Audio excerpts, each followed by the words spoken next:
watch cartoons. Two dudes watch cartoons.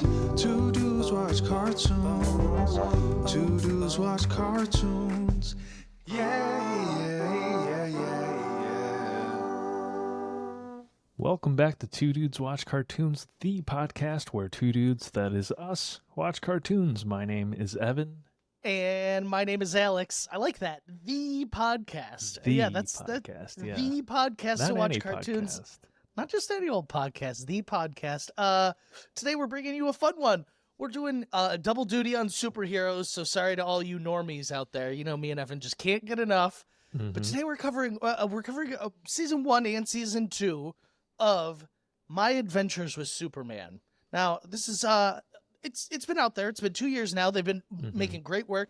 I would say this is probably on the little more on the unknown side. HBO Max has this new thing where they got like the top 10, and I don't know I saw it in the top 10 at all for them, but yeah, it is a season 2, but even with season 1, I feel like it wasn't hugely marketed. It was also, it came out, so maybe 2023 is when the first season premiered, but production started in like 2021, so it was sort of amidst all of the corporate shakeup. So this is marketed and teased as Superman anime. Sold. Before we sold, he said sold.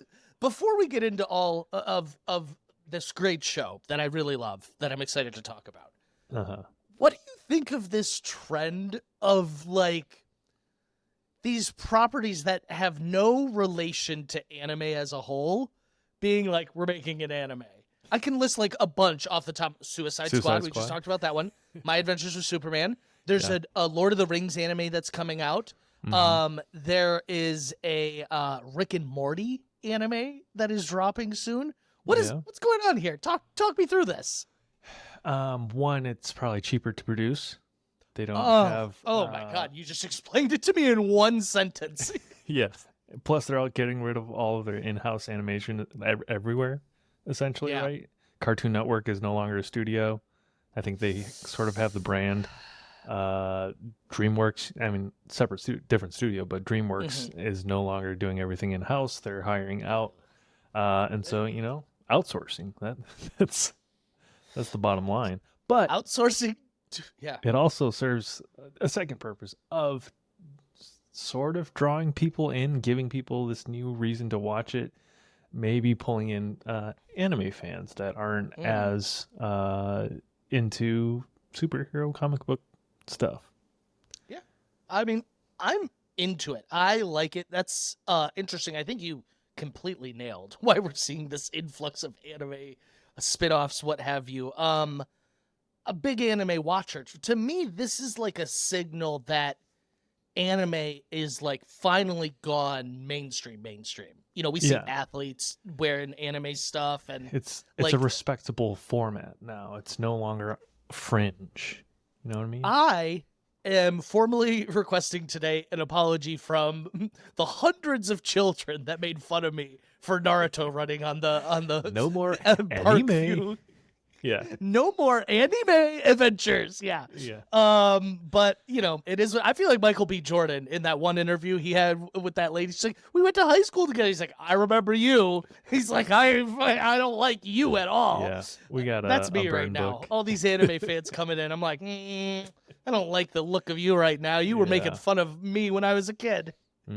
It's definitely taken off. Like where to the point where people have probably heard of One Piece, which would have been so niche. But I was doing these for a while, and I never did I never like really kept up, but I have completely caught up on One Piece. I have seen every episode. Wow. There was a new episode last night. I'm watching week to week now. That's how bad my life is. I've probably since you started, I've watched maybe 2 more episodes. That's too funny. It's an endeavor, but what I'll say, and this sounds so outrageous, but once you start getting to like episode 400, 500, around that area, you're not gonna put it down. Okay, all right. I'll hold out. Yeah, if you can really push through 200, 300. You gotta be getting close to it. Yeah. No, I think you are. And They left the it's military just so base. I Yeah. don't know what they're up Oh, to. yeah. I don't remember what they're up yeah, to yeah. now. You're getting there. You're getting there. I like that. Okay. Maybe That's you too know, funny. Okay, but yeah, so this anime, I'm for it. It's just confusing to me, I feel like, more than anything. Yeah. I don't know. It is this weird thing because superhero stuff became the mainstream where it started out. I don't want to say fringe, but it started out not mainstream, and then it became the mainstream, and then it became so oversaturated, and we're sort of past. So maybe the anime thing. It's these studios trying to tap into that other market. They're trying to tap into the One Piece fan base and like pull people in sort of laterally. I think it's interesting. There's also Star Wars Visions, which was one of the first of these like anime adaptations. We touted it for being brilliant. We were like, "This is genius. More things should do this." So maybe they just listened to us, honestly. Yeah. Warner Brothers has an okay history. Like prior to Visions, they had it was like Batman. It was a Batman Begins anime sort of miniseries spinoff that I absolutely love. If you can find it, they're all on YouTube. And then they, in the past, had done Animatrix, which was I don't know that I've actually seen those ones, but so this is where the real nerd pops out in me. Okay. Avatar: The Last Airbender for years is people get offended. You call it anime, they get in fights. They call it American anime with an asterisk. If we're getting technical, are these considered animes? Because from my knowledge, an anime is an animated adaptation of a manga, but a manga is just, I guess, technically a Japanese comic book, and Superman does come from a comic book. Shit, I just talked myself into it. I think right here there. I used to be of the opinion that anime just was animation coming from Japan, sometimes based off of a manga, but. Okay. Maybe that's an old school conservative view, and now the scope has. I'm an anime boomer. If it isn't Dragon Ball Z. God. I think it's true. The reason I'm laughing so hard is I think I really am. I think I am an anime boomer. Sitting here like, but technically. And this was animated in South Korea. Okay. But, I think people, the umbrella has broadened, and all right. Well, enough about my closeted anime love. Not even closeted. Let's get into this because I'm excited to talk about this. We love DC. We have a whole spinoff dedicated to the DCEU movies. We love Superman. Give me your overarching view on this project as a whole. Thoughts, feelings, emotions. It's refreshing. We haven't seen a Superman, like a dedicated Superman animated show since the 90s. The animated series, a mainstay in the Justice League series later on, but that's a team show.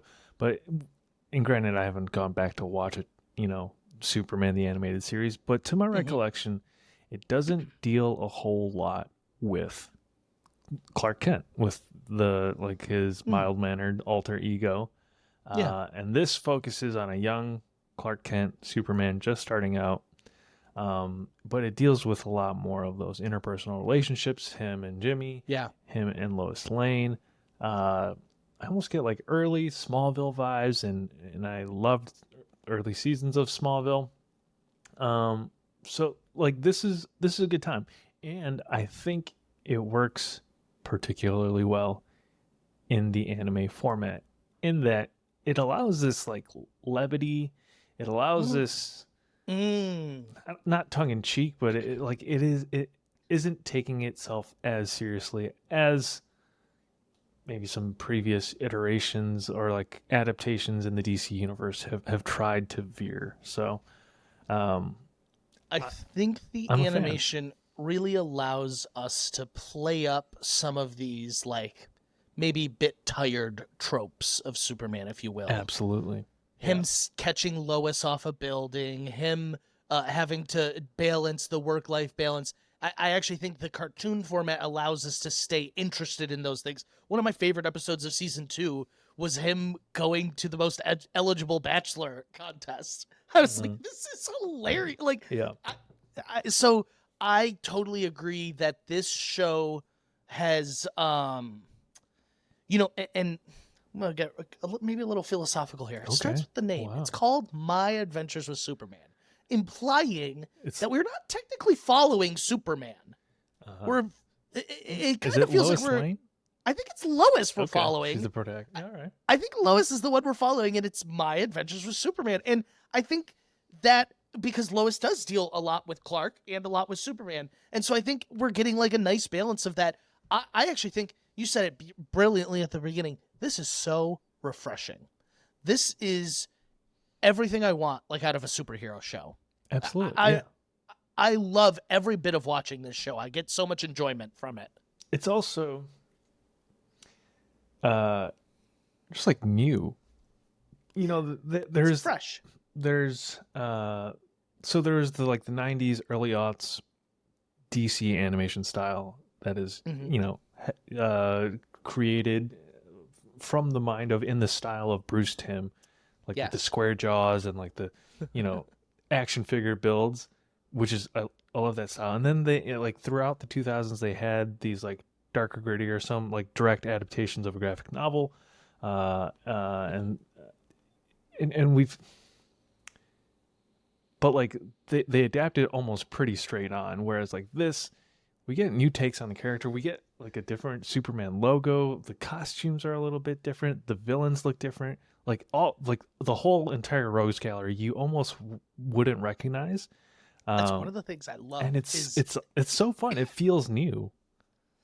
It feels very much like exploring the Superman mythos for the first time to me. As lame as that sounds, like I'm not like not being able to always recognize, and they use some smaller characters too that we haven't heard of, or maybe they're new to the. I don't know fully, but like Heatwave and Shock, Livewire or whatever. Mm-hmm. Those are characters I think I don't know I've ever seen before, but man, super invested in everything they have going on. And like the Brain and Mala, they're in other things, but they use these smaller characters. But then you also do have Slade Wilson and Lex Luthor and Amanda Waller, and not being able to always recognize them when they first come on the screen is like a bit refreshing. Yeah.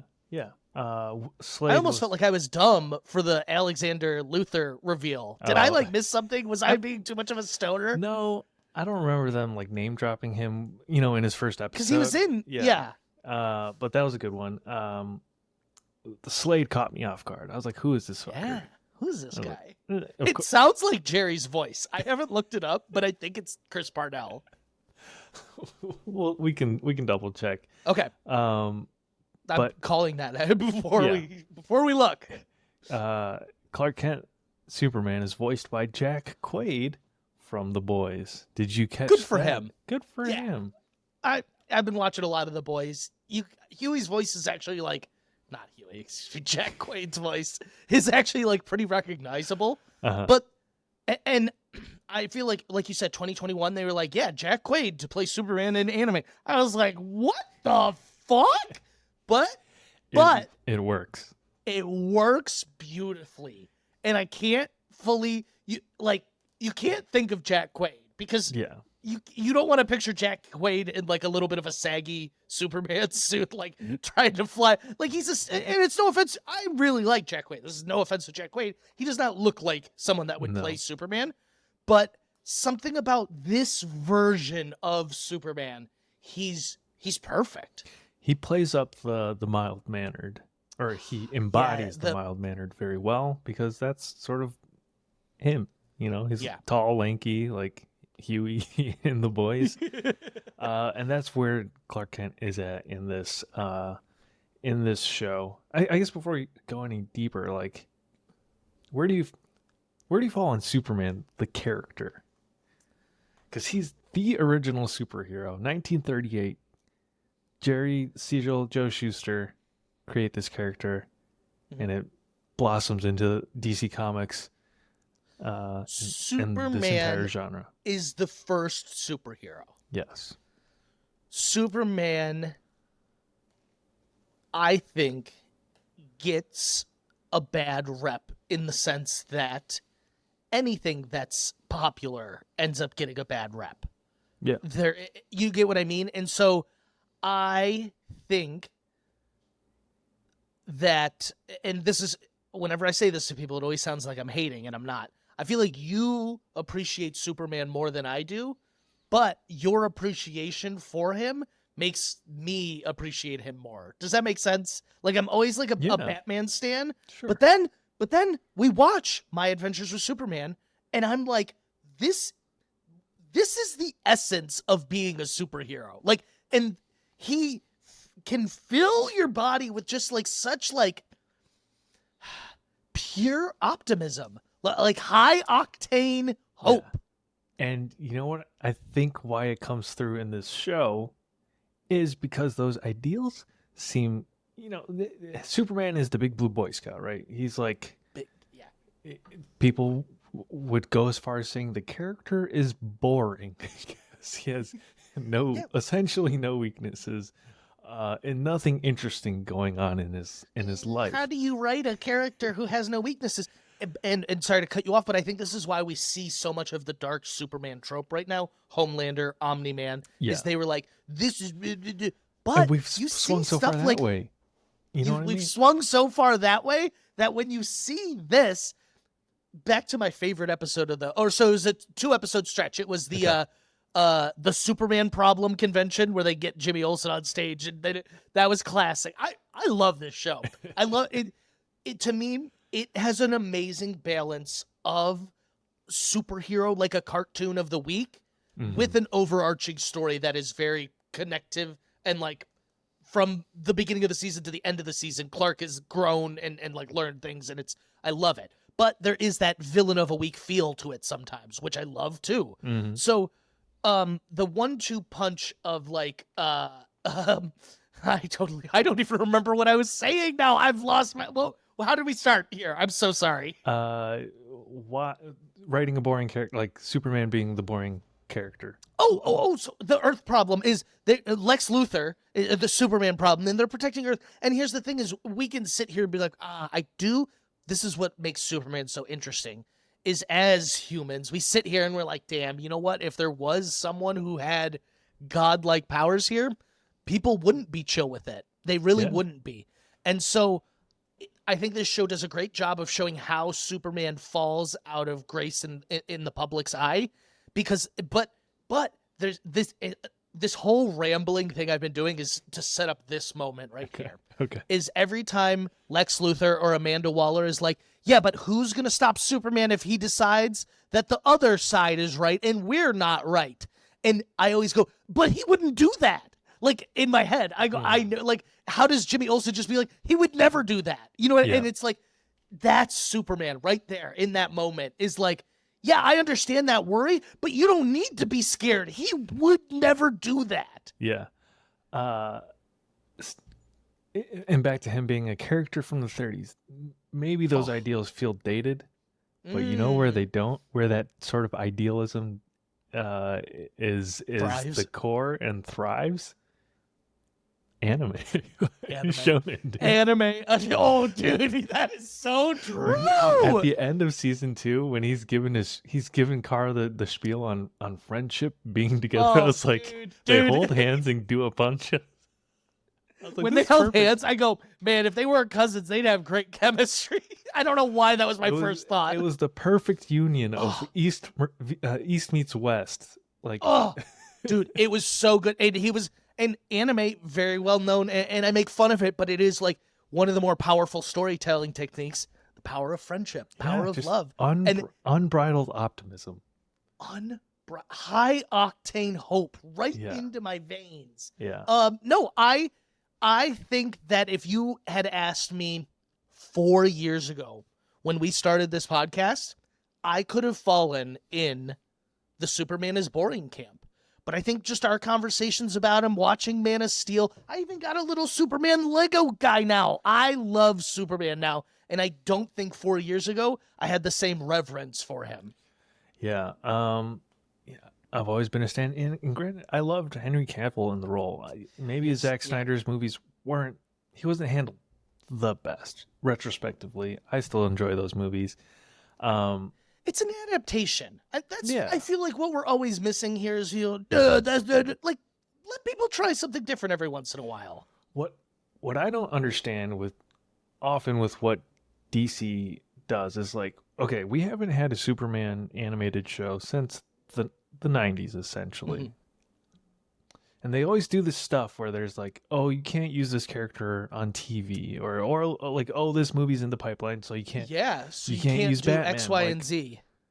DC, look at Warner Brothers. Look at the current state of the past couple of years of where things have been. Like, you should be trying to collect any wins you can at this point. Like, why has it taken this long to get another Superman show off the ground? Like, there's no. Well, I feel like they're in that spot now. Yeah. Like, we have a Superman movie coming in a year, and they're still doing this project. Like, think about it. When they canceled all of those CW shows, like, you're right. They are like, no, you can't use Flash because he's going to be, you can't use this because Batgirl because she's going to be in, and then they can that. So I actually think I get almost each and every day, I get more and more excited for James Gunn's DCU because I really think that's a bit of what he's doing here. Yeah, the Batman, fine. You can go be your own thing. We don't need that at this moment. I think that's like unheard of. I think a weaker person than James Gunn comes in and goes, no, cancel my Adventures with Superman. Robert Pattinson, you're now in the DCU, XYZ, like all this. Yeah, which they've like just started kicking off the marketing for the Penguin, and there's a name for, they like dubbed a name for. You're really quizzing me. It's like the epic crime saga or something. I think that's literally what it is. It's something along those lines. I'm butchering it, but it's like they didn't name it like the Batverse or something. They were like the epic crime saga, and I was like, ooh, I'm kind of into it. I think, I don't know. Oh man, I saw something on Twitter where like they must be at Comic-Con doing promotion for the Penguin. They are. And there's like a ice club penguin. No, that's a name. Iceberg? Club Iceberg. Yeah, whatever it's called. The Iceberg Club. Yeah, so yeah. Like an immersive experience that they had to like evacuate because the fire alarms went off. Ooh, you think the Penguin pays for fire detectors? Yeah. So this is so off topic, and I know this is like the thing that really hurt the DCEU, but when I saw the trailer for Joker, I go, damn, you know what? He would be great with Robert Pattinson's Batman. And I go, no, hold on, no, this is what got them in trouble the first time. Yeah. And so I do think they're kind of like, hey, you know what? Joker, you go be your own thing. Batman, you be your own thing. We have the DCU here, and it's going to do what it does. I think that's a highbrow take on the whole thing from James Gunn. Yeah. Let's just weave in a little bit of news. They also revealed the new logo, which is essentially not really a new logo, but harkens it's an old logo, which, I don't know, just the reverence that James Gunn has for like the history of these characters is beautiful. Makes me so excited. Like, again, like you said, this show, started before he was hired, and they had to like sort of pitch it again to him mid-production. He was like, yeah, like I like it. So I mean, like, that's awesome. But so all this to say, so we're talking about My Adventures with Superman, and we're watching it, and you feel that hope, and they've done a really good job of not making it like, how do I say this? Like, it's not been like cheesy where every episode ends with him like inspiring the public or winning them over a little bit. Like, he's had losses in that regard. And so like when he does get these wins, like at the end, like just showing Kara Earth, them playing catch, going through the whole spiel of family and like love and whatnot, like that, I just, it hits you right in the heart. And so what I think is also so brilliant, and I'm sure said a million different times, but when watching this show, I can just see it and feel it.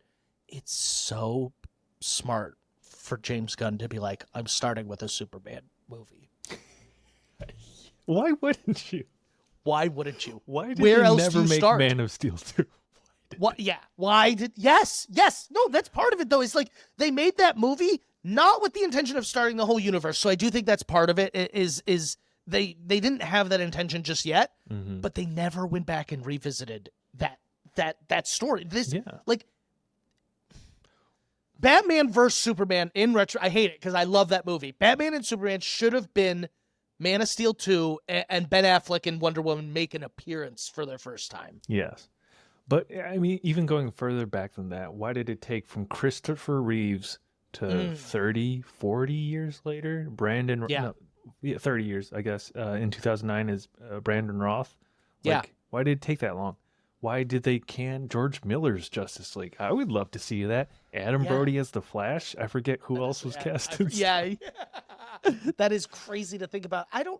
It's like DC's riddled with these issues throughout, and but starting with Superman is such a symbol to be like, there's hope, guys. Yeah. There's hope, and it's coming. I'm excited. And this show, I don't know. This show tackles it with like you're watching this character for the first time. I think that's like the perspective they take. And I said this towards the beginning, but it's like, yes, you've sort of been alluding to it. It's that it's about Clark's interpersonal relationships, which Superman shows, a lot of superhero shows in the past have never been.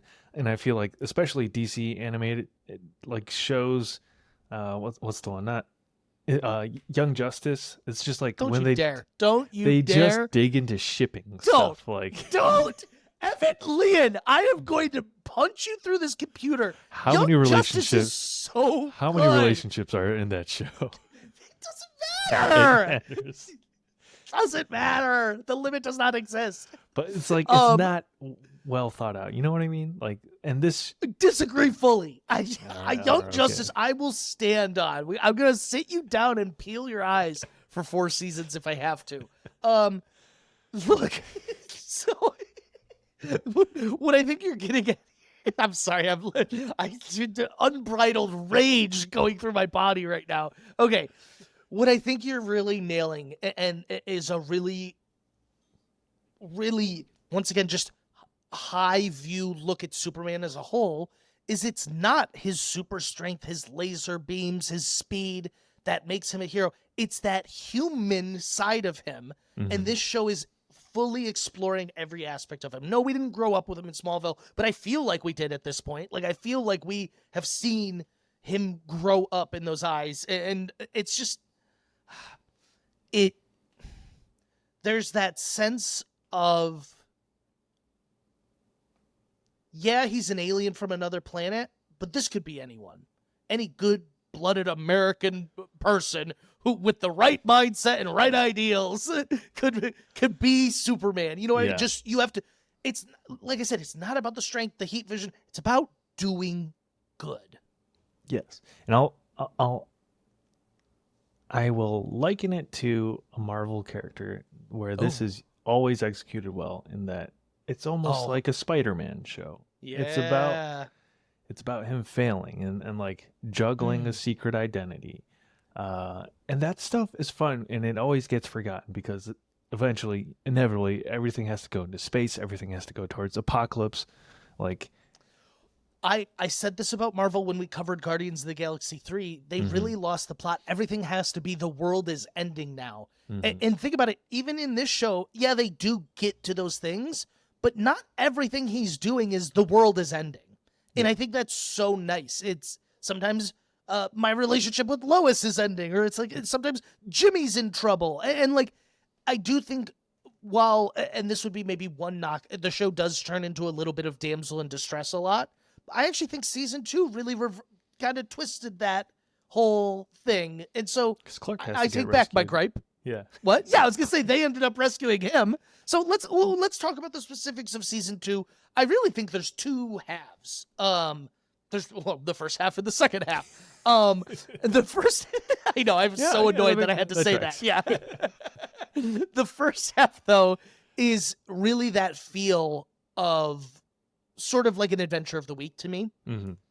which I love. I think that's important to these sort of things to like give you a sense of everyday daily life. But it does so well at setting up this second half. I think this second half of this season is brilliant. From episode 5 to episode 10. So I guess it's 6 of the 10 episodes. Just almost flawless. I was so engaged in every episode. And so I guess I can dub it. This is when Kara comes in, and it's sort of the whole saga of her. I loved when she first came into the picture because I was totally blindsided by. I just spit. That's how blindsided I was. I was totally blindsided by her working for Brainiac. Were you expecting that? I was not. Well, Brainiac was sort of a twist, like partway through the second half, because you think she's obviously working for. She refers to father. Father. You're like, oh, it's Zor-El, I guess. Yeah. Yeah. That was a different take. I don't think we've seen that character introduced like that. She's got a lot of history with Brainiac, so I thought once again it's the adaptation of it. They're respecting, like, Kara and Brainiac are rivals, and she even falls in love with a future Brainiac version. Yeah. So like she's got a long. Hey, I watch Young Justice. No, I'm just kidding. She's got a long-standing history with Brainiac, but this was a new adaptation, a new take on it. But it felt totally natural, and like I wasn't like, this is not how they do it. It felt like, oh, this is cool, and I wasn't expecting this, but it makes sense. And it feels just like an alien invasion movie. Honestly, it's sort of the plot of Man of Steel.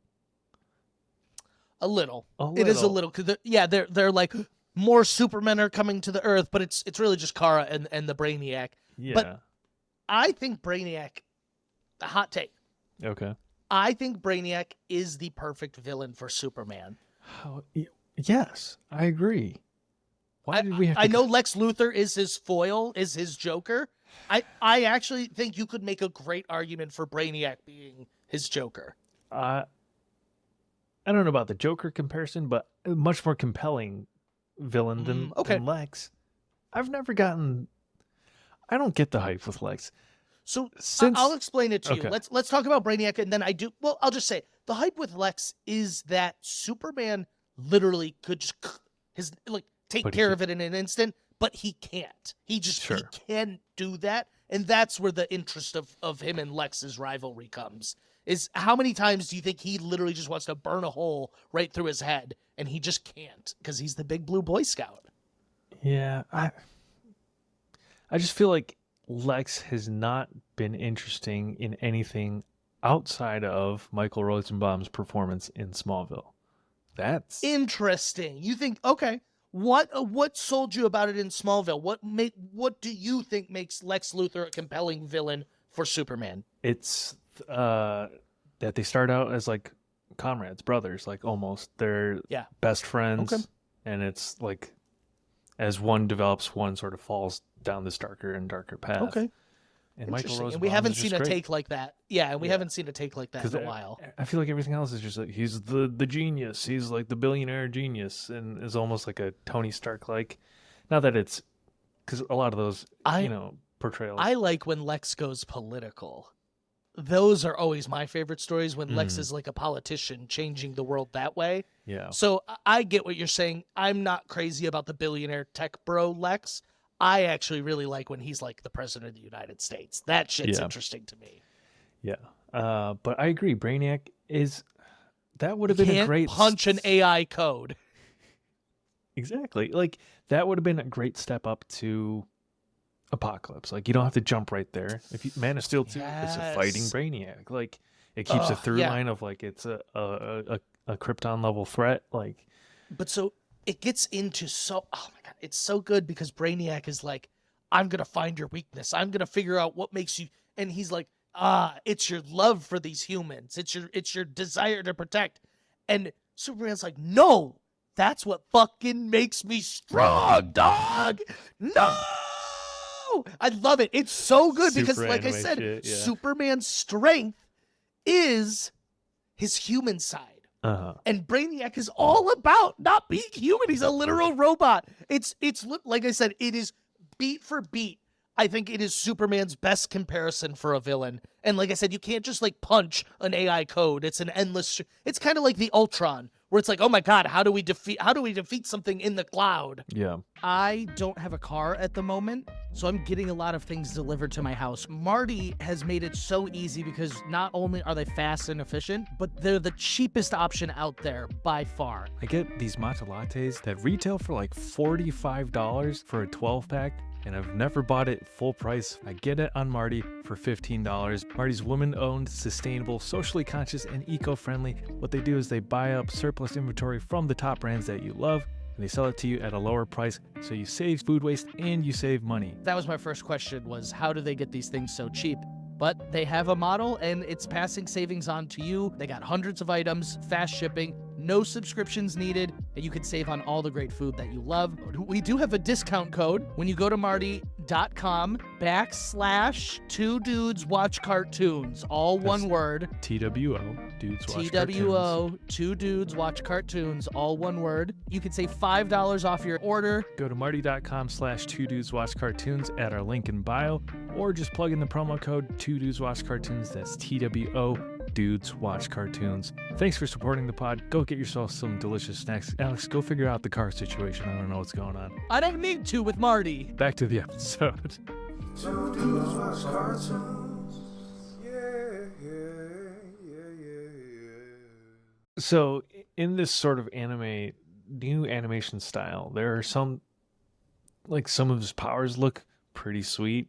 The ice breath looks like a beam almost. Talk about this. Is that his ice breath? Because it was not until the end that it started freezing things fully, I feel like. Yeah. What is this blue form he's got going on? That I don't know. I don't know if that's a reference to it was like a 90s comic run where Superman turns into pure energy and splits into Superman red and Superman blue, and I forget. Whoa!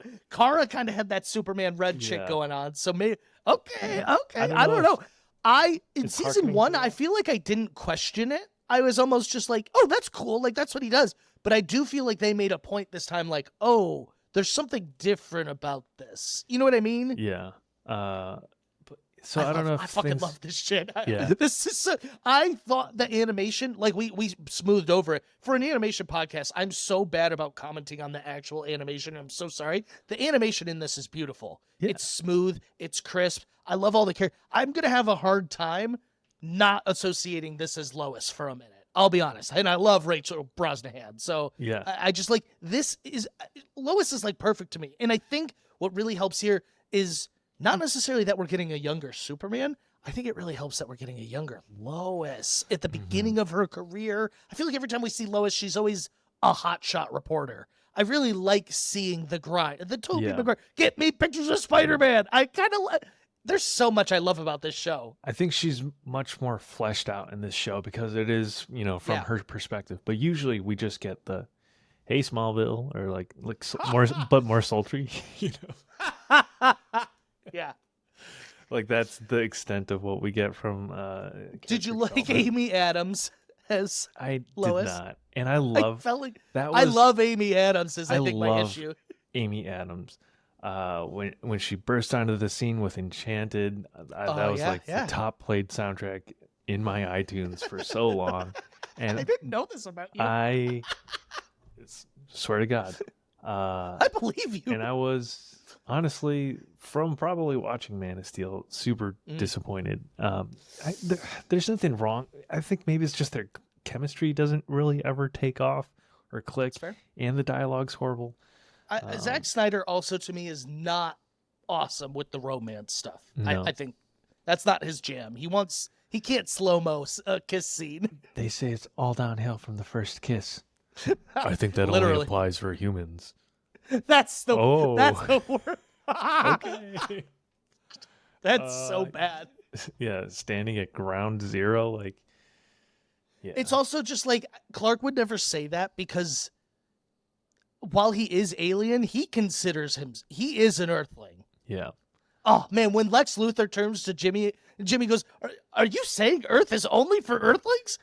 Yes, Earth is only for Earthlings. I was like, like I don't know why that was like such a gag for me. I mean, this what I think I like about this Lex right now. Once again, he's young, and I do think he just. I saw a little bit of season 3 promo at Comic-Con. He's bald next season. Okay. And I think he's going to go a bit more of the like swaying the public opinion route of things. Yeah. It almost reminds me of like One Punch Man in that way, where like that's a show where he's trying to manage his reputation up. Okay. No, but and this is like, this is Superman. That is an interesting thing to me because for me as a child, that is like what took superhero stories from just like bashing robots and bad guys to like, oh, this is a story about real life, actually. Like humans dealing with someone with non-human abilities. Like that shit really got interesting to me. And I don't know exactly when it was in life, but it was probably Batman, they make it, but like it was the click when it was like, why do all these people not love Batman and Superman? You know what I mean? Like, it was that like, oh, you know what? This would terrify the shit out of a lot of people. And I think this show does a great balance of like showing why some of the public is getting scared of him and his issues. Sure. But like I said, what's so great about this whole show is it all feels it's treating us like a know-nothing audience. I really feel like everything started at ground zero. Nothing was like an established thing already. It doesn't carry the baggage of 100-year-old character, almost 100-year-old. Yes. No, it just comes out in you.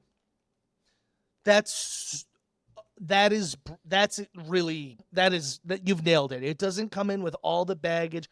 They're not worried about like they're still being respectful to the story and everything, but they're not worried about getting it 100%. Oh, Deathstroke doesn't have his daughter, and like. No, that's not the story they're telling. That's true. Yeah. They're like Amanda Waller and Lex Luthor never teamed up. Fuck, I don't care. It makes sense. Fuck off. Does it not make sense to you? Because it's never happened before. What would you say is your favorite? It doesn't have to be a rogue. Just I guess most of the adapted characters. But like, who's your favorite take on a character? Atomic Skull. That dude was fucking badass when he's just shooting shit off. He's like, I was designed to fight you.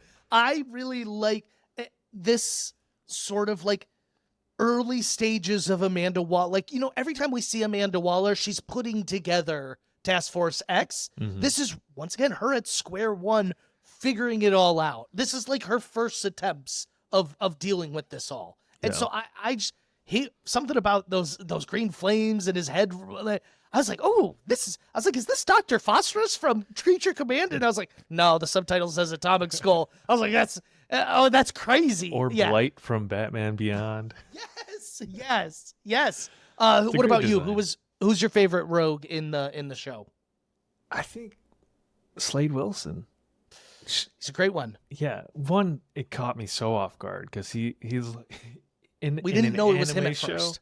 He's just playing the role of like the douchey antagonist, and it's great. But like I don't know, he's just more of a theatrical villain, and like he's dragging his sword against the wall when he's like trying to get them. Like, I know what you mean. He is theatrical, and like when he first like has a showdown with Superman, or it's like midway season 1. He's like slashing through buses and shit. Like, yeah. And there is sort of like an actual sense of danger for Clark. Like, he's not fully developed his powers yet. This is what I was going to say is they've done an amazing job of making it feel like there's consequences. Superman doesn't always save the day. He doesn't always win. He can get hurt. Slade Wilson has kryptonite. He can fuck him up that way. Slade Wilson also voiced by Chris Parnell. Is it really? I just looked it up. It's Jerry. No more anime adventures. I called it. As soon as I heard his voice, I go, that's Jerry. I know Jerry. Yeah. He must not have been in season 2 much, because I feel like He was in it a bit, but I he would've was picked he up was his he was voice more in season watching 1 it, for yeah. sure. That's so funny. Chris Parnell, what a guy. What? I love that he's like, I'll do voice acting. Fuck it. You know what I mean? At one point, he was a big star, and Yeah. he's like, fuck it, I'll do voice acting. It's got to be so much fun. Man, that's, you know what? The older I get, the more I'm like, I want to be a voice actor. It seems so much. It seems like so much fun. I was watching this video, and they were like listing off all these anime characters they played, and I was like, I want to have a long gallery of different animes that I've voiced things on. That sounds great. Just your professional headshot next to a bunch of like anime characters. Classic. That's the Classic. dream. Yeah. That's the dream. Man, that's so funny. But yeah, I love Slade Wilson. Slade Wilson came before Wade Wilson.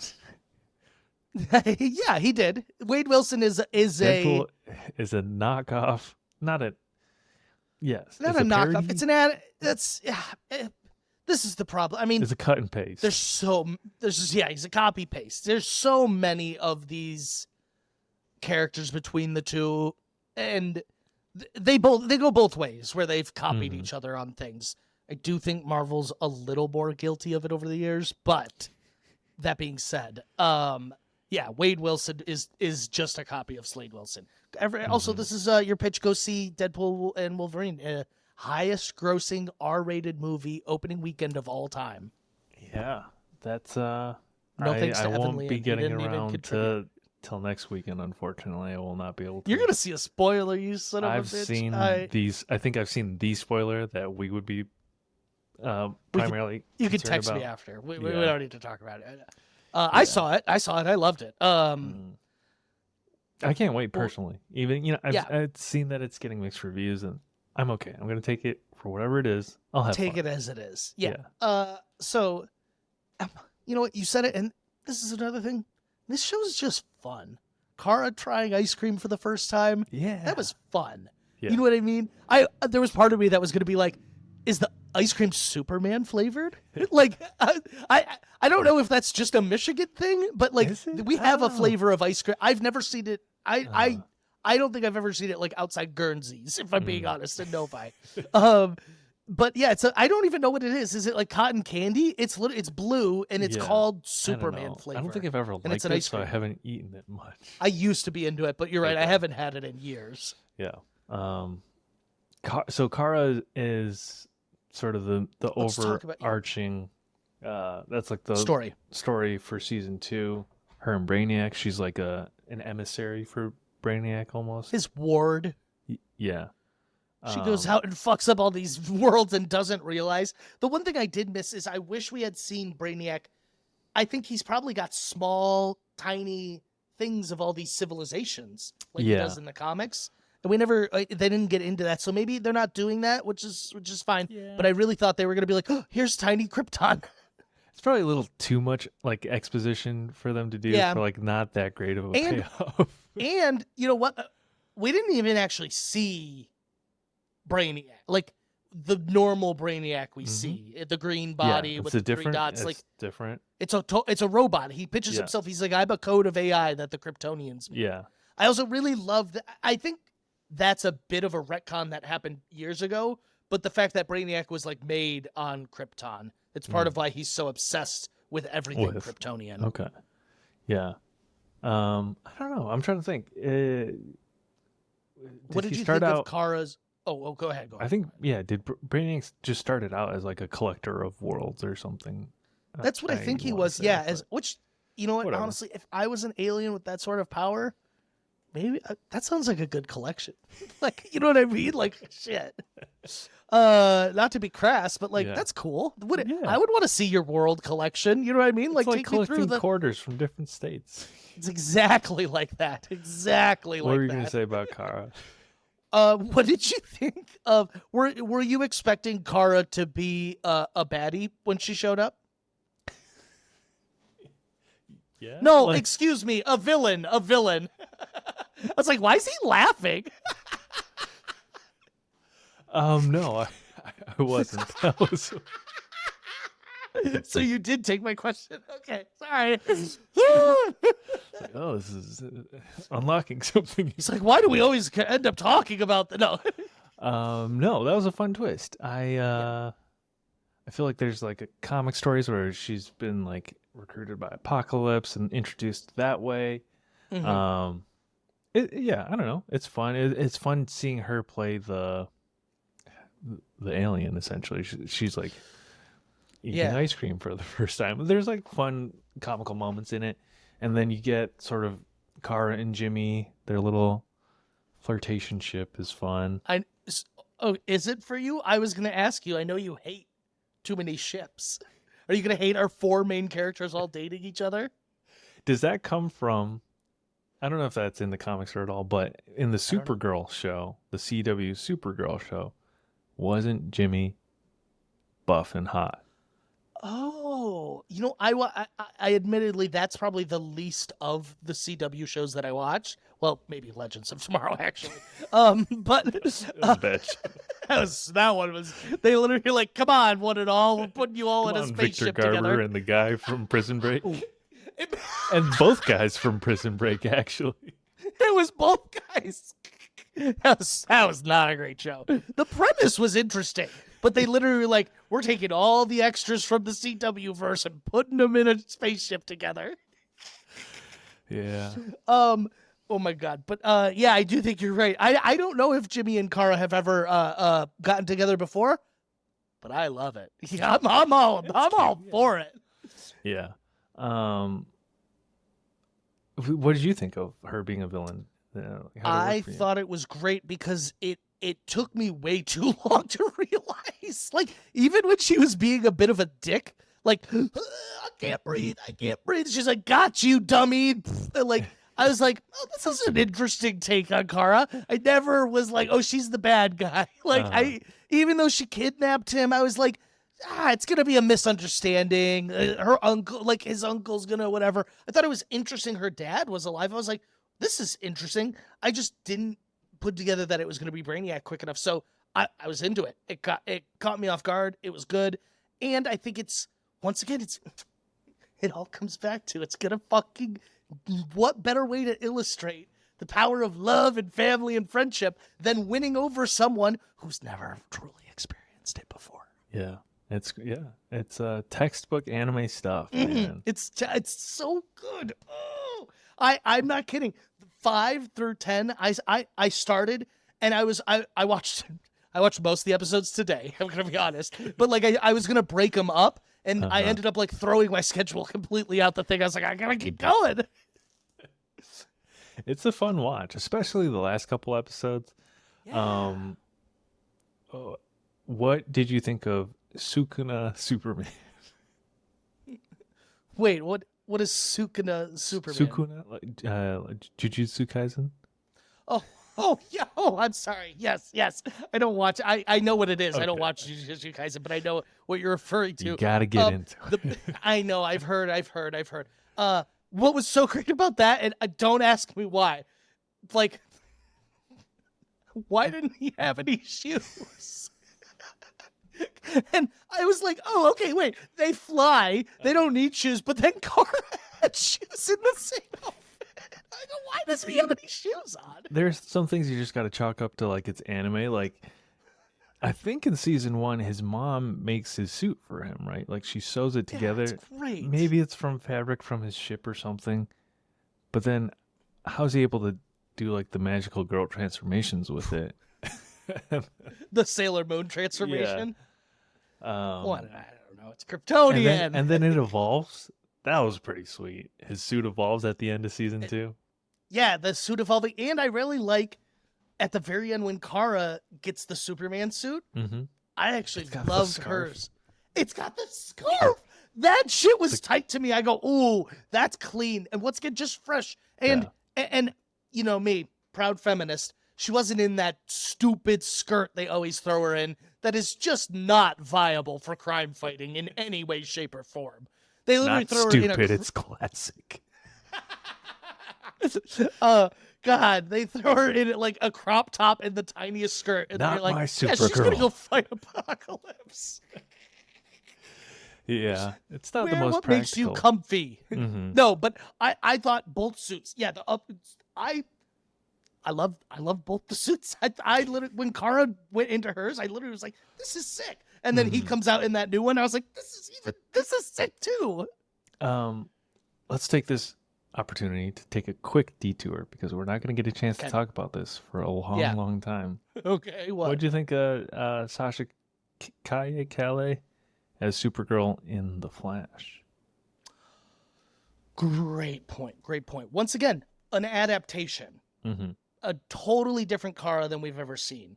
She honestly was, in my opinion, really more a female Clark. Does that make sense? Yeah. Which is fine. That's a fine interpretation of Supergirl.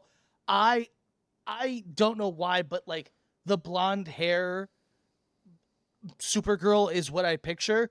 But then when I saw the black haired one, I was like, well, actually, if she's cousins with Clark, that actually that actually makes a little more sense. A lot of sense, yeah.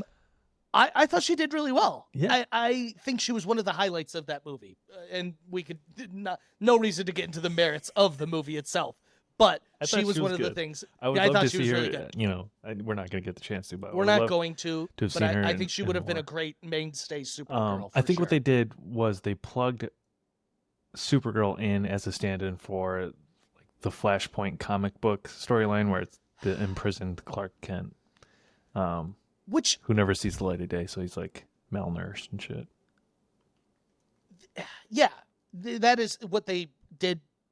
Which I love when they find that Clark, but part of it is lost because it's not our Clark. We know our Clark's hope and optimism is up here, but when he's been locked away his whole life, it's way down here.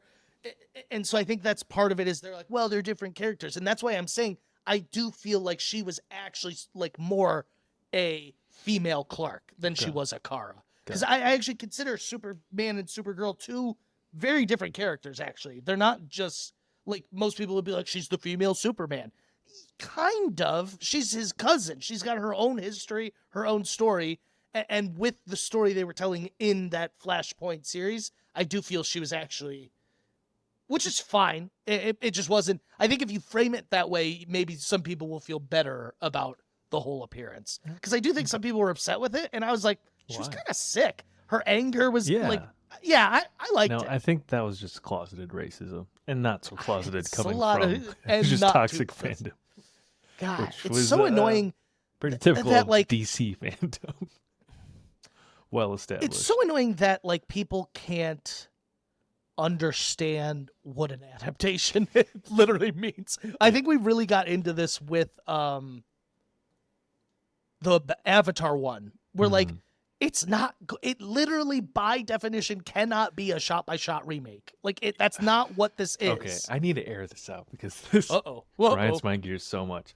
Okay. The dumbest argument I heard in all of the conversation about around Avatar: The Last Airbender and the Netflix adaptation, people would say the Netflix hour has actually more runtime than book one or like than the animated show. There's more runtime, so they should be able to cover as much ground. They don't need to be excising stuff from the story. And I just want to yell back into the comment section, if you can't understand why a live action production cannot shot for shot remake minute for minute, beat for beat, every instance of what happened in this, there's 1,000 more locations. There's so much CGI that happens, so much more casting that needs to be. If you cannot understand, if you can't grasp your little fucking stupid head around why it can't be a shot for shot remake of the animated show, then fucking log off. Like you're too dumb to be watching these dumb, like not that hard to grasp shows. Like log off. God, that hurt my brain. That actually hurts my brain. It drives me up a wall. I'm about to go back into that 4-month-old TikTok comment section. Oh my God. Yeah, that TikTok comment section. It still sometimes gets some awful comments, people arguing. So I think you know what? This may be a good segue into a bit of wrapping up. I think the strengths of my adventures with Superman, if I were to list them and summarize them, I found out I love summarizing things. So I would say that they've started at square one. It is unburdened by the 100-year history of Superman. It's unburdened by its past. So there's that. It's fresh. It's new. It's not afraid to be an adaptation. And I think I get older, the more I appreciate people and things trying to adapt, trying something new. It would be boring. Superman wouldn't be around if they tried to tell the same 6 stories of him every time they did it. Which they try to. They definitely tried to. You have to fight tooth and nail to get anything other than Death of Superman, Crisis on Infinite Earths, whatever fucking shit. One of the episodes is called The Death of Clark Kent, and I go, there's no way. And it wasn't, luckily. And I actually thought that he did a really fun take on that of trying to erase his memories and everything. This is the battle Superman should be going through. Is him fighting for his past, his human heritage. God, like I said, I think whoever is the showrunner of this show is on the same level as Bo for X-Men 97 in terms of fandom. Of reverence of what they're does that make sense? Absolutely. Yeah. And we have given them no credit. I'm so sorry, creator. I love you. Let's see. Developed by Jake Wyatt, Brendan Clower, and Josie Campbell. I love you all. Yeah. Also, shout out Alice Lee, who voices Lois Lane. Yes. Lois Lane in the show, Asian coded, Asian. Yeah. Yes. I wonder if there must have been yes. There must have been a backlash that maybe there wasn't. Is she? Honestly, I think maybe Hispanic. It could be, but I think because her dad looks also pretty Asian. Oh, and her mom. Oh no, her mom is definitely no. Remember, he was teaching her like the Chinese letters and everything. I think you're right. Yeah. That was a fun twist in season 1. That was sort of like a mystery around the general. Called it. I called it. I was like, oh my. You called it early. We didn't even talk about that. You pieced it together almost instantly. Yeah. You were like, I know stories so well. Watch this one. You go, no hands, and you called it. I go, oh, interesting. I go, maybe. I go, and you were beat for beat. And it's correct. Because they were both Asian coded. It's because they were both Asian coded. The only 2 Asian coded people. That's so funny. But yeah, I would agree. Like this, it's refreshing. It has a reverence for the character. It, again, doesn't have the baggage. It exists in the context unburdened by what has come before. Thank you. I knew I was butchering it. I don't know, over the last 10 years, it has felt more and more difficult to continue consuming comic book superhero stuff, which is honestly a shame. Like, we have bonded so much over this, and this is one of a core part of my childhood and my identity was discovering superheroes, like reading comic books for the first time in 5th grade, and just getting engrossed in the world of DC superheroes. And so the last 10 years has been a fucking slog. Marvel. It's been Marvel. And that's been fun. Look, it's been fun to be along for the ride, but it's I want giving them their due.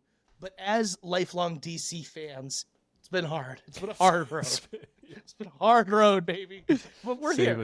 We were along for the Marvel stuff. We're accurately critical of them when they need to be. We praise them when they need praise. I don't want to say we jumped ship, but we were full on Marvel heads for whatever.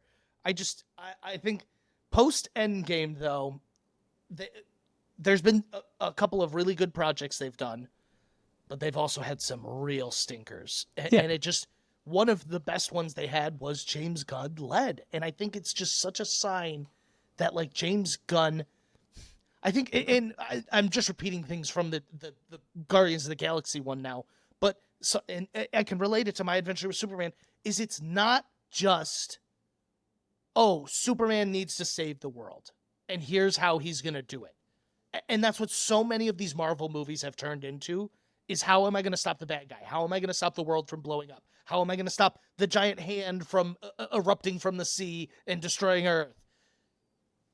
That's not what this is about. Yes, the end is an alien invasion and everything, but every episode is not some life-ending thing. It's just Metropolis is in trouble sometimes. Guardians of the Galaxy was literally our friend is sick and there's only one person who can cure him. Like, it's just, these superhero stories should be a vehicle to tell real human experiences. Yeah. And I feel like Marvel's lost a little bit of that. Yeah. And DC EU certainly never have. DCEU never fully grasped that. I'm not even trying to say I don't know that they DCEU was grasp story much. Is this in slow-mo? Is this slow-mo enough? Yeah, I know. No. Look, we've this is why we're hopeful for the DCU. Yeah. This is why. But I think this is the projects that are coming out of DC at the moment, if this is a sign of where things are going, it's a great sign. Absolutely. Yeah. And there's a whole slew of not a whole slew. There's a couple other animated DC things, notably Harley Quinn and Harley Quinn and Poison Ivy, whatever that show's called. It might just be called Harley Quinn still. Oh, okay. Well, Is there's it Harley and Ivy. I don't know. Oh, and now there's Kite it is. Man also. That feels like a Who Asked for it, but I don't know. It's a spinoff of the Harley show. That makes so much more sense to me. Honestly, I didn't even realize that, but honestly, that makes it more. I was gonna say like Kite Man is, and actually maybe this comparison's more apt now. Kite Man is Agatha all along. That's coming out soon from Disney Plus. Yeah. That I don't know if I'll tune in for that one. That's I might check it out. I'm not gonna be tuning in religiously. But then we got a trailer for Creature Commando. We got to hear Amanda Waller. It's the same voice. It's really our first instance of he's like, no, they're gonna voice their animated selves. Wait, also. so who is it? Viola Davis still? It's Viola Davis. She's okay. voicing Amanda Waller. Well, yeah. And so I didn't know if Peacemaker. I know there's a season 2, but she's in that too. Yeah, it's not 100% clear what's going to be canon and whatnot. But once again, but also who cares? Unburden. Yes, I think that's where a lot of people are at. Who cares? We're not going to deal with this. People, we're going to be unburdened by what's. Yeah. So I think that let's we don't have Letterboxd reviews because they don't do TV. Let's give it a Rotten Tomatoes percentage. A percentage. Instead, I'm stuck. You've asked me to convert my blank out of 5 stars to a percentage now, and I don't like each star is 20%. Yeah, I'm trying to. No, I understand the math. You do yours first, please. I will give this show. I'll give it a 90%. It's just fun. Like, yeah, it's not the most like I don't know. It's not like primetime television Game of Thrones, like you got, or Succession, you got to be watching it. But like for a fan of the genre, Sunday morning cartoons, baby. Yeah, and which is another weird thing. It airs on Adult Swim, but is absolutely not like geared. I mean, it's not like particularly geared towards young adult. It's like a family. Anyone, any age could watch this show. It's a lot of fun. It makes me love this character all the more. So 90%. Yeah. Yeah, I love that. Here's my issue. I'll just be upfront with it. I'm not going to lie to everyone. I was going to give it 5 stars. I don't feel like I can give it 100% though. So you've really thrown a wrench in everything I've done here. I'm going to give it a 93%. Okay, I feel it's great. What?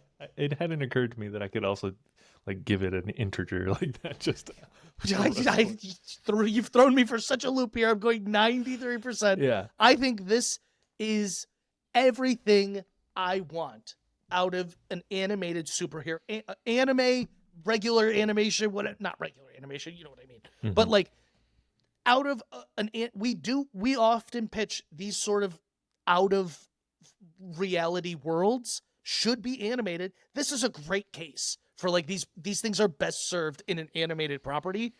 I just think start to finish, this is a joy. It's clearly made by someone who loves Superman, but also is not going to be afraid to try something a bit new. Yeah.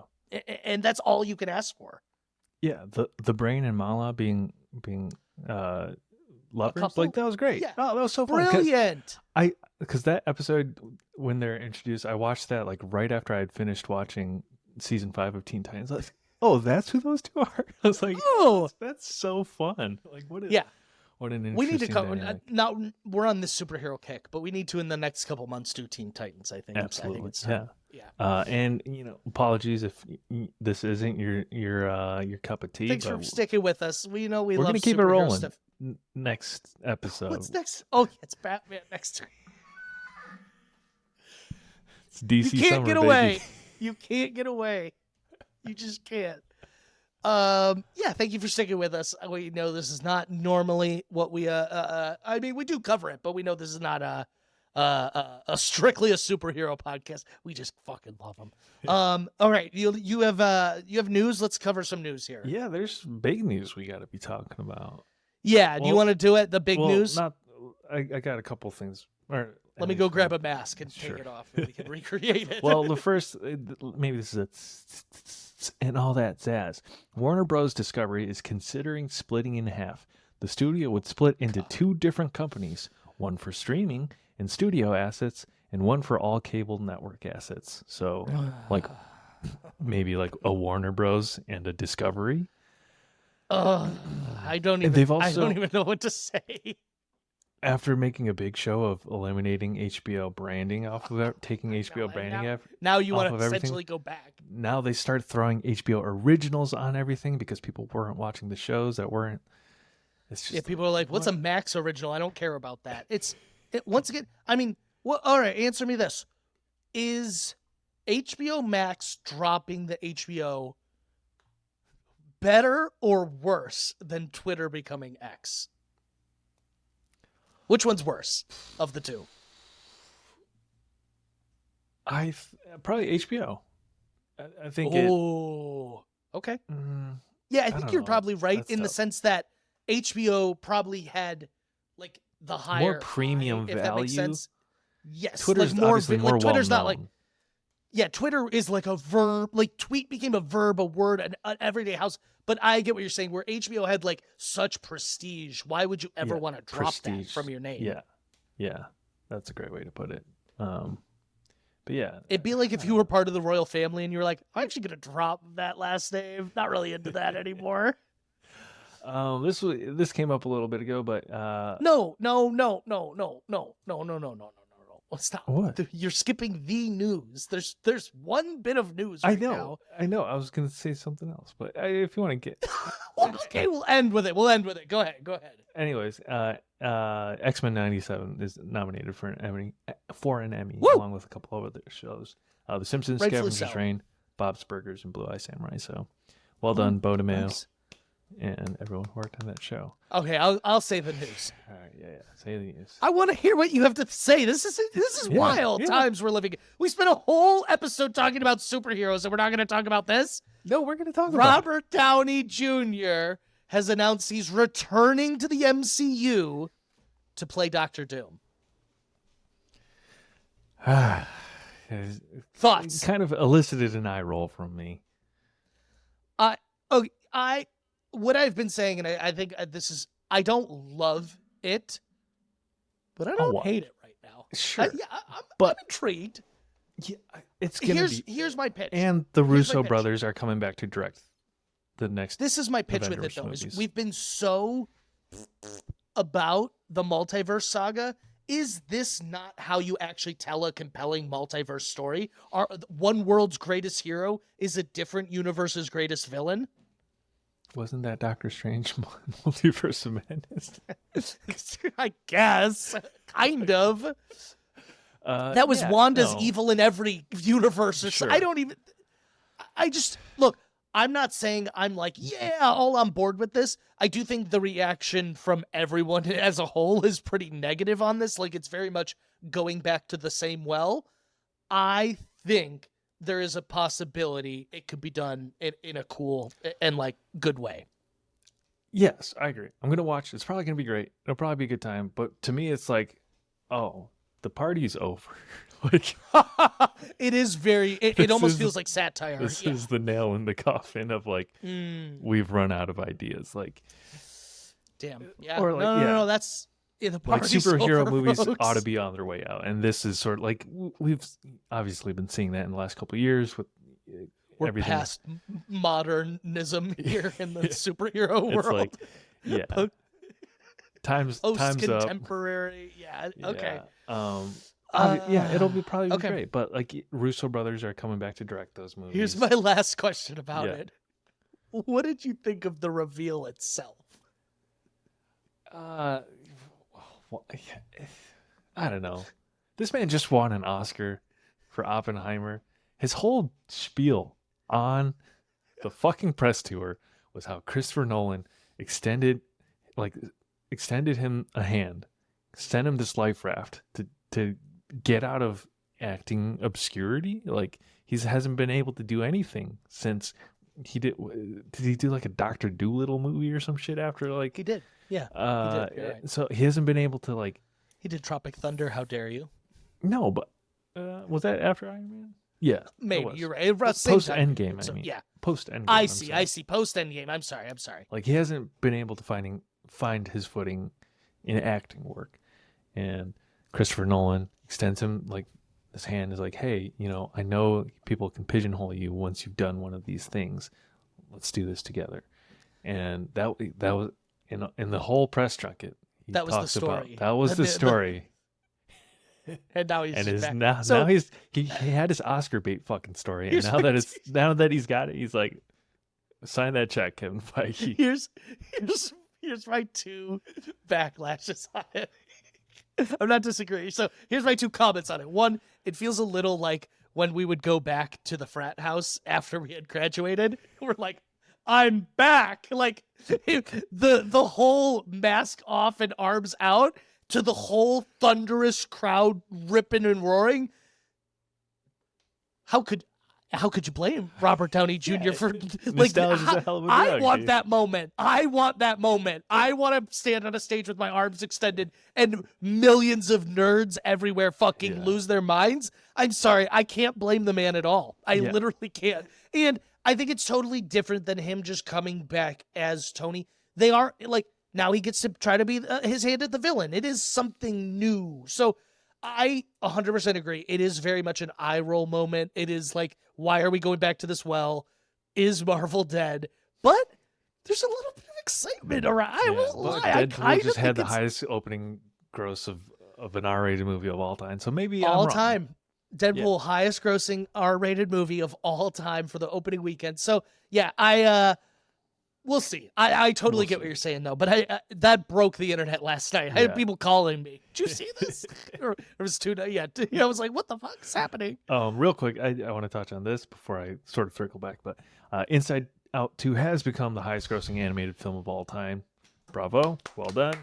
Past Frozen 2, one of them. Maybe Frozen 1. I don't know. One of the two. Yeah. But the Comic-Con. It's not even news that I'm excited. We've gotten like some sneak peeks of or leaked photos of Pedro Pascal, Vanessa Kirby. How do you say this motherfucker's name? Eban Moss. Cousin. It's cousin. I thought it was just cousin. Isn't that how you say it? And the guy Joseph Quinn. Yeah. Joseph Quinn I saw in A Quiet Place Day 1. I'm excited. This man's too got spooky some acting for me. chops. I can't. What the fuck? Are you not a scary movie fan? Yes, I've told you this before. I don't like. I feel like movies. we have had this conversation on the podcast. I feel like, God, okay, yeah, he was great in it though. Him and Lupita Nyong'o. Holy, I watched that movie and I hate being this guy, but I was like, oh wow, like Hollywood's back. I don't know why that's what I thought. And then you know what? Since we're here, I saw Quiet Place Day 1, and then maybe like a week or 2 weeks later, I saw Twisters. And I saw Twisters against my will. I really did not want to go. I've heard great things.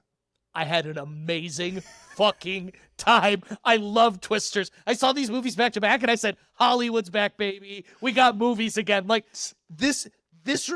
Twisters to me reminds me of just the random movie we'd go see. Like, it was not like we wanted to go see a specific movie. It was like, let's go to the movies.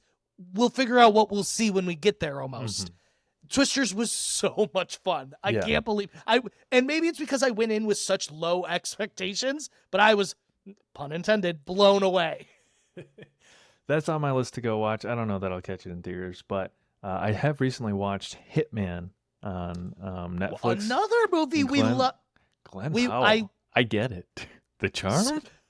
Nikki, hold on. Okay, we're an hour 20 in. She ain't hearing this. Nikki has told me 3 separate times her new Hollywood celebrity crush is Glenn Powell. And the first time I'm like, yeah, that makes sense. Second time I'm like, I get it. Third time I'm like, why do you keep telling me this? Why is this like, I know at this point. And so I've got some competition in this household, but man, I love him too. I can't tell Nikki how much I love him though. I feel like it's admitting defeat. It's so funny too that he's just like Tom Cruise's protege now. Is he? I had no idea. He's great. Yeah. He's Have you really heard the good. story that like apparently Tom Cruise has this like 6-hour masterclass of film, and he just like sat Glenn Powell down and is like, watch this. This is everything I know about cinema. No, and so I've that's why never people heard are the like, story of my life. Like he's the torchbearer for Tom Cruise. He passed the torch on to me. Yeah. It's like when Leonardo DiCaprio called Timothy Chalamet and was like, no drugs and no like. Yeah. He said no superhero movies and no drugs. Yeah. That was his warning to him. Could you imagine Leonardo DiCaprio saying, hey, don't put on a fucking cape and don't do any crack? Oh man. Honestly. Okay, Leo's problematic for other reasons, but I was like, acting-wise, he's been pretty impeccable. I hate saying this because it is a bit of a hot-button topic, but I do think Leonardo DiCaprio is the best actor alive. I'd say him or Tom Hanks, which makes Catch Me If You Can the best movie of all time. Did you? Okay, that was. It's a great movie. Did you watch Killers of the Flower Moon? I haven't. Yet, Okay, no, I need to. Great movie. Long ass movie. I know that's part of my problem. We're going long on this episode. I know. Yeah, fill me in. There's an episode where it's an episode. It's a movie. Sorry, a scene where Leo and Robert Scorsese, not Scorsese, Robert De Niro are just acting the hell like out of the scene and at each other, and I was like, okay, I know this is great. I can feel it's great, but like I'm feeling the time crunch. Like I was like, you two are just acting at each other right now. And I know it's technically good, but like, you're like, I know this is technically awesome, but like, come on. You could have left this on the cutting room floor. You're like, this is an amazing scene, but we don't need this shit. That's so funny. That's the problem with when you have too many good actors in your movie is you're like, I can't cut anything. Yeah. What was I saying? Oh, so we've seen sneaks, like little bits of like the Fantastic Four. I've seen. I saw the whole trailer. Oh, you have? I've only hell seen... yeah, dude! I'll send you the bootleg version right now. Hell yeah! I've only seen the little swoop of Galactus's eyes on.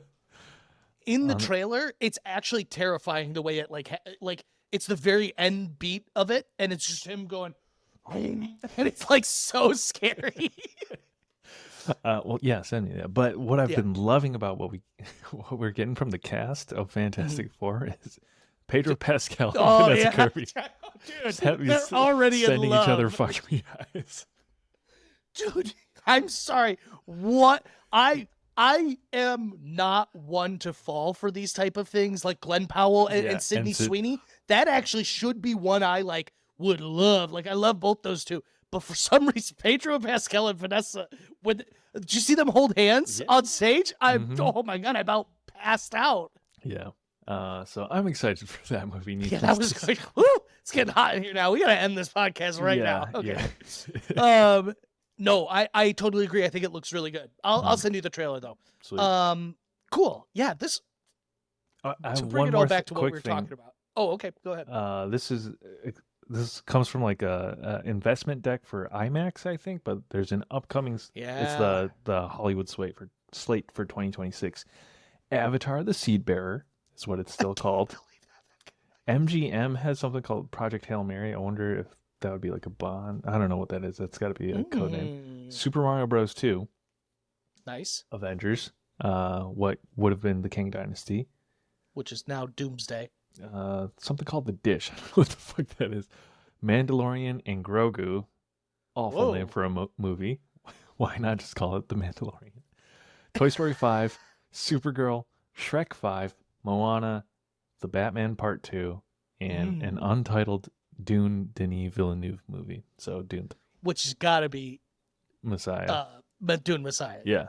So that's exciting. Great. That Great is exciting. slate. A lot to look forward to.